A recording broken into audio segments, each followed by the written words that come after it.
Welcome to Third Angle, where we're laser cutting a greener future.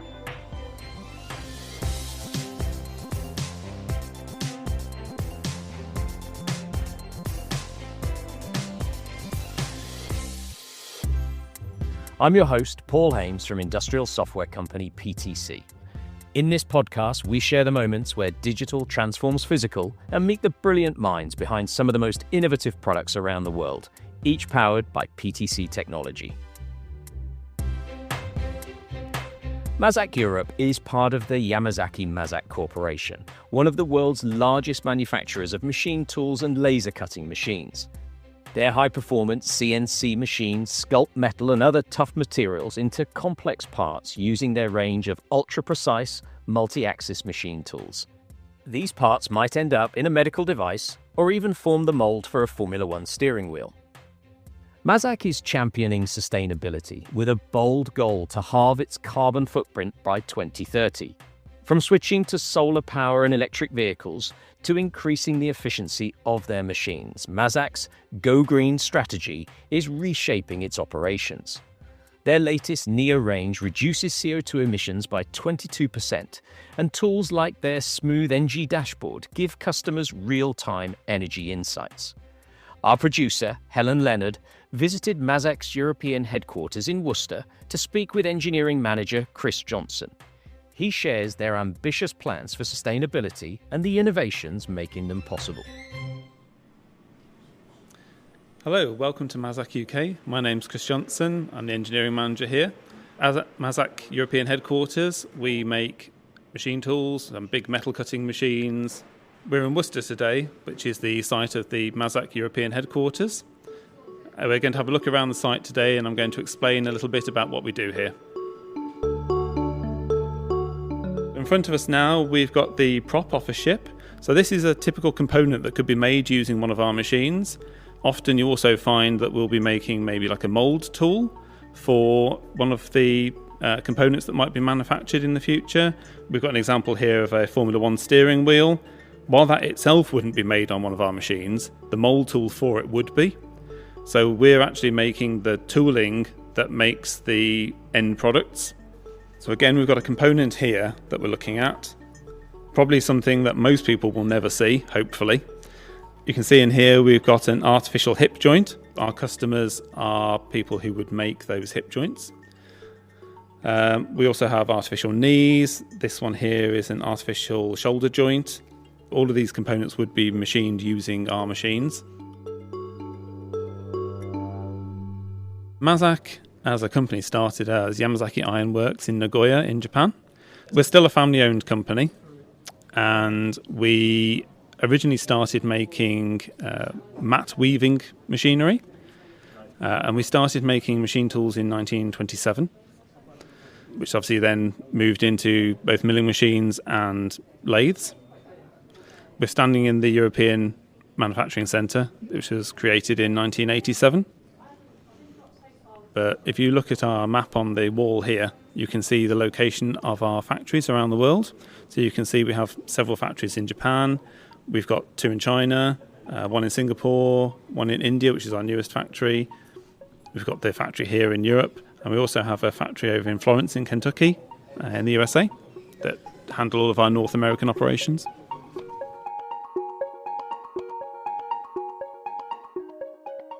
So Mazak has an overarching policy or procedure. We call it the Mazak Go Green strategy. The aim of that, which has come right down from our president, who considers that our corporate responsibility is to reduce our own carbon footprint. So our target is to have a 50% reduction in our carbon footprint by the year 2030 compared to what we were doing in 2010. We have our own Scope 1, 2 and 3 based on the greenhouse gas emissions protocol. Scope 1 is direct emissions, so are we burning, say, fossil fuels ourselves and producing greenhouse gases as a result? So the way that we've been looking at that is we're trying to move all of our own vehicle fleet to be electric vehicles. One of the big things that we're really trying to do, though, as a sustainability aspect, is to reduce the Scope 2 emissions of our own customers.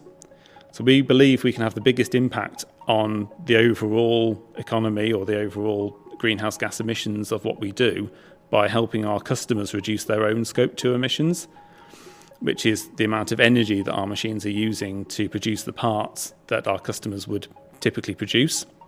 Every machine that we now produce, we have a target where we're trying to reduce the amount of energy that our machines utilise to make our components. There's only so much we can do with that, obviously, because we can't break the laws of physics. It takes so much energy to essentially to cut a piece of metal off. There's only so much you can do around that. But there's a lot of the ancillary components around the machine where we can try to improve things. So a lot of the energy costs are things like pumping losses. So our machines have a lot of pumps on them. We use a lot of fluids around the machine. So by reducing the amount of energy those pumps use to pump the liquids around the machine, then we can reduce the amount of emissions that the machines use while they're machining the components. By making lots of small changes, we're actually adding it up to a very big change overall. And it's a Japanese approach to this Kaizen approach, where lots of small changes add up to being a very big impact at the end.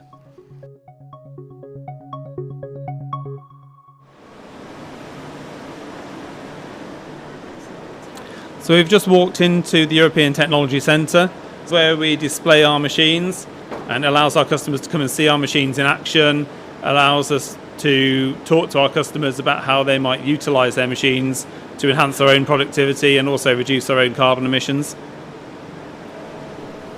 So here you can see one of the green innovations that's coming with our new Neo range of machines. I'm looking at the Energy Saver dashboard at the moment. So on our control systems, we've integrated almost like a smart meter that you'd have in your house. So on this, we've actually got a display that's showing you currently how much energy we're consuming, how much energy has been consumed since we last reset it, which is ideal for working out how much energy you need to be able to produce a particular component. And then obviously, if you know how much energy you're using, you can then actively work to try and reduce that amount of energy. So you've actually got a baseline to work against. Previously, people wouldn't know, they just did what they thought. Now we actually have verifiable numbers that we can use to then try and reduce the amount of energy consumption that is used to create a component. A lot of our customers are now using this to reduce their Scope 2 emissions and really improve their carbon emissions for their own customers.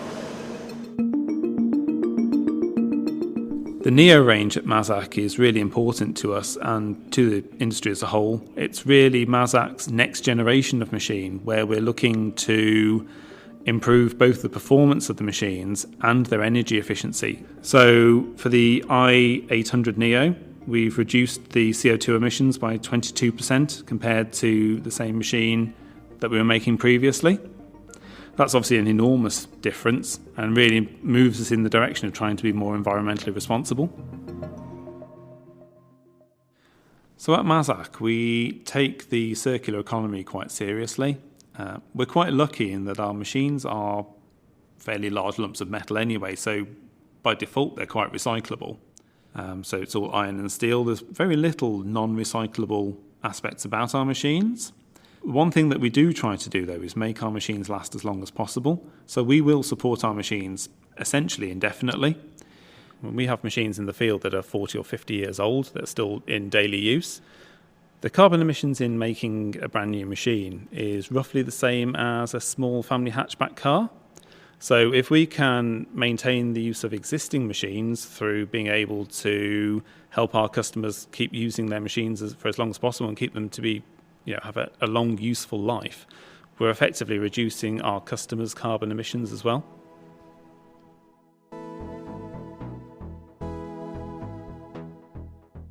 I've been here for nearly 14 years now. So I have a degree in mechanical engineering from the University of Birmingham. So from a very early age, I knew that I was likely to end up in engineering. I'm one of those kids who took everything apart and put it all back together again. Mazak's a really lovely company to work with because we're a sort of a medium-sized company, I guess you'd say.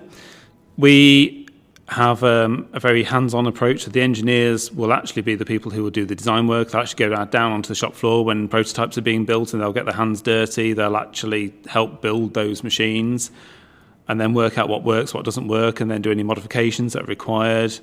We really try to put ourselves in the position of both the people who are trying to build it and in the customer's perspective.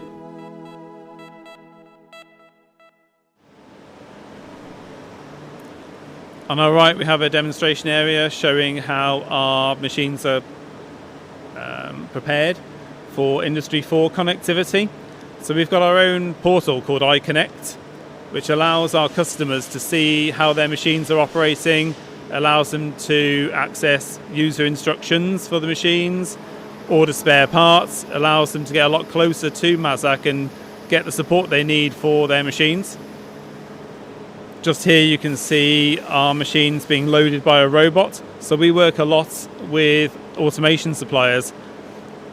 Obviously our customers want to use their machines as much as they can to get the most productivity out of them that they can. So by having automation systems that work alongside our machines, they can load parts, unload parts, they can load tooling into the machines, which obviously then means they can run the machines 24 hours a day, lights off running, improves their investments by a huge amount. So Industry 4 is quite important to our customers.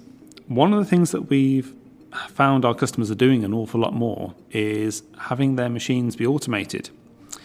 And by having an automated machine, it allows them to run those machines continuously, including when nobody's actually in the factories. Industry 4 is critical in that respect because our customers need to know that their machines are making parts. So by making the parts and making them continuously, they're obviously reducing their own carbon emissions, because if the machine's just sat there doing nothing, unfortunately it does still consume some electricity, but it's not doing anything useful. So Industry 4, through our iConnect portal that we've created, allows our customers to be able to visualize what their machines are currently doing, and if any alarms are present on the machine, so the machine's stopped for some reason, maybe it's broken a tool, or maybe the robot hasn't loaded it properly, it will give a warning to our customers so that they can go and fix that without actually having to be present 100% of the time watching it. By making sure our machines are more productive, we're actually reducing the amount of energy they're using as well. At Mazak, we're always trying to push innovation. So we're always trying to improve the energy efficiency of our machines. To that end, we have our own spindle refurbishment facility here. So the spindle is almost like the living, breathing heart of the machine. It's what actually holds either the workpiece or the cutting tool and rotates it round. It's a bit like I guess you'd say like the chuck or the motor that drives a drill round. They only have a finite life on them. There's a lot of rotating bearings in there. There's motors in there. So ultimately, you will need it replacing at some point. So what we do here is we refurbish existing spindles. So rather than creating a brand new spindle every time, we will take an existing spindle that's been taken out of a customer's machine. We will give them a refurbished spindle which has been made to exactly the same specifications as if it was new. So to all intents and purposes, it is a new spindle. And then we reassemble the spindle back to its original specification. So it's as though you've got a completely brand new spindle, but you haven't got all that carbon that's required to manufacture all those components from scratch again. And obviously, it ends up being faster for the end customer because they can get a new spindle a lot faster. It means that the carbon emissions of creating those spindles is much lower, and also the cost to the end customer is a lot lower because we're not making completely new components all the time. We're reusing existing components. All of these things have a net benefit to trying to make our machines more energy efficient. We're trying to reduce the amount of transformers that we use in machine, which is we're looking at between 6 and 10% efficiency improvement straight away by doing that. And that's going across the range now, removing transformers from our machines. We're still relatively early days, I would say, in this, but we are really trying to push as hard as we can to make our machines as sustainable as possible. That was engineering manager Chris Johnson, sharing how Mazak is putting decarbonisation into action. Now it's time to meet our expert, John Haller from PTC. John, Mazak delivers highly configurable products to market, which can be complex to manage on the factory floor. How does Windchill help streamline these operations in a way that not only boosts efficiency, but also supports more sustainable manufacturing practices? So there's a lot to that question, and this is an area where I have to say that Windchill really shines against our competition. We have built the capability into Windchill to set up what we call platform modularity. And what this allows customers to do is to think of all the different ways that they could configure a part, build a bill of materials inside of Windchill that has all of those parts included, and then set up rules about how those parts can be combined into a final product for a customer's needs. Why this is important is because it allows so much reuse of the products within a company. And so if you think about a customer like this, they can take that overloaded bill of materials, but have a standard set of parts, make sure that it's following the precise guidelines of what can and can't be combined together, and then quickly come up with a final configuration that meets their customers' needs. And so what we see is a dramatic improvement in overall efficiency because we can deliver all the variability that's required without having to have a ton of different unique parts for every single customer situation. Thanks to John and to Chris and our producer Helen for taking us behind the scenes of Mazak. Please rate, review, and subscribe to our bi-weekly Third Angle episodes wherever you listen to your podcasts, and follow PTC on LinkedIn and X for future episodes. Companies that make products the world relies on rely on PTC.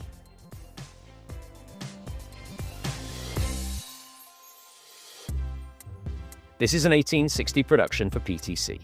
Executive producer is Jackie Cook, location recording by Helen Leonard, sound design and editing by Clarissa Maycock, and music by Rowan Bishop.